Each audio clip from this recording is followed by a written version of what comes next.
Ladies and gentlemen, I'm tired of the slander. I'm tired of seeing my people dragged. That is, of course, the Ned's Declassified people. Look. Okay, buddy, I'm not gonna be the guy that jumps on here and says the Rewatch Podcast are the best thing in the world. There are a lot of them. It is kind of like the route of like, okay, I need something to do. Let's start the podcast. It's easy views. It's an easy pre-established audience. Let's jump in there. First of all, memes aside, some of these podcasts are pretty good, okay? I know it's different because the show's still running, but the Sunny podcast, baby, that one slaps. But you know, you have Wizards of Waverly podcast. You have Foster's Home for Imaginary Friends podcast. You have Ned's Declassified podcast. You have Blue's Clues, the podcast. Some of those don't exist, but like, you get the idea. And like, okay, I've seen a few people online, and I know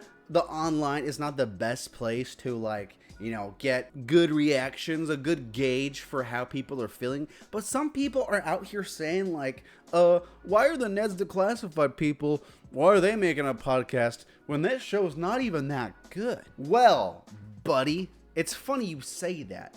First of all, you're really wrong. You should probably get checked into an insane asylum. If you don't like Ned's Declassified, you're insane. You're probably gonna need the insane asylum survival guide. And Ned's not making that one for you. It's actually funny that the timing of this, because right before the podcast was announced, before it came out, I started a rewatch with my brother just for fun. Just, you know, we needed something to eat when we're out here eating our food.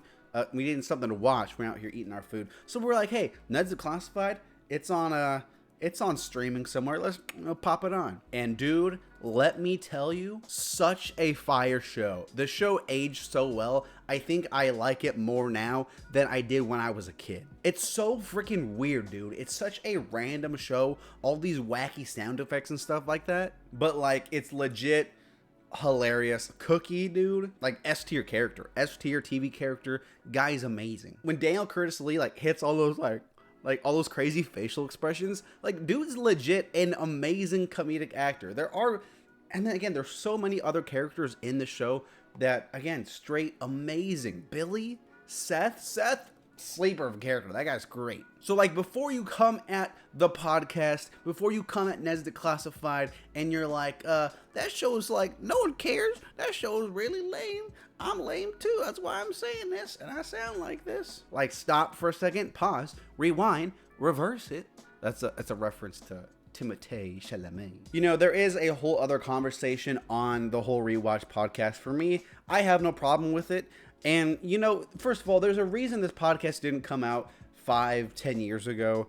Yeah, podcasts like aren't as big back, they weren't as big back then, and like the Rewatch podcast is kind of a trend now, but it seems like the actors legit tried to, you know, move on and to do something else. And I still think they are going to do that. And by jumping on a Rewatch podcast, if anything, it's just getting their names back out there, you know, so people are at least talking about them, so people are at least talking about their names. Same thing with all of the other podcasts, all of the other TV, sitcom, Rewatch podcasts. It's just a good way to, you know, you can bring in an audience that cares about this thing that you used to be associated with, or you're still associated with it, you used to do it, and you can bring that audience in to become a fan of them as people, as actors. And then from there, you can watch things that they do in the future. For me, I think a great example of that is Glenn Howerton. I've always loved It's Always Sunny in Philadelphia for like the last few years, but the podcast made me like them more as people, made me more interested, to the point where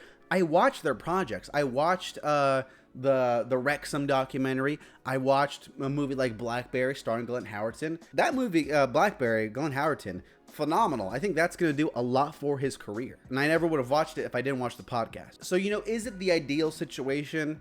Maybe, but I think that, you know, you gotta play with the cards you're dealt. You gotta use what you're working with. You know, you gotta grab some lemons, make some lemonade. You know, lemonade's tasty. And the sugar in the lemonade is that sweet little taste of nostalgia.